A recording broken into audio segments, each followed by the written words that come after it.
importance of pastoralism. Domestication was stopped in South Africa until 2,000 years ago. So we're talking about vast distances, these migratory, nomadic pastoralists. So that's an important site. Quick question. Yes? Was the climate radically different at that time, or the environment? Yes, we can talk about that. You've got, at the end of that handout, there is something on climatic change. It was wetter. I'll answer the question because it's so important. The lake, if you can believe it, at 9,000 years ago was 80 meters higher. Now you can imagine, I don't know if any of you are sprinters, 100 meters, that's quite a long way. Okay, so I'll just sketch in here, and it's on your map, this volcanic plateau here around the margin of the... Now, when the lake was at 80 meters higher, it was lapping against these basin margins, so everything would have been covered. But let me just take you quickly. There's the museum. This is the road you're going to. There's an airstrip out here.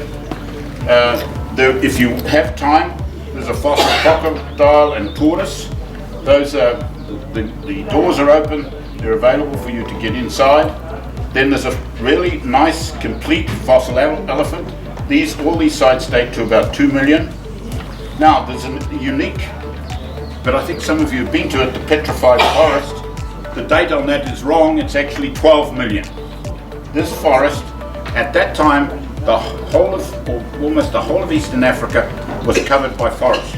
So there were lots of fossil apes, fossil monkeys, and there were groups there that eventually gave rise with a common ancestor of, whether we like it or not, our closest biological living relative are chimpanzees. Okay?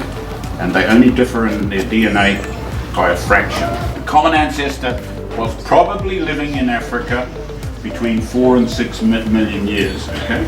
That's what the geneticists tell us. That's what the biochemists tell us. They've calculated what our genetic variation is. And interestingly, what we find, we've got cast of the jaw there. See how diminutive it is? These creatures were only about 3-4 feet tall. Okay?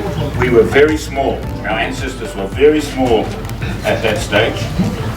Now, if you could make a simple observation, this is the lower jaw. Okay? This is the lower jaw, and what it shows is it's got parallel tooth rows. Okay? Parallel tooth rows. This is a gorilla's jaw, modern gorilla's jaw, parallel tooth rows. Okay? Parallel tooth rows. This is a modern human. If you run your tongue around your teeth, we have a parabolic, or what happens is our teeth diverge towards the back. In other words, we have a different shaped jaw than an African ape. Okay?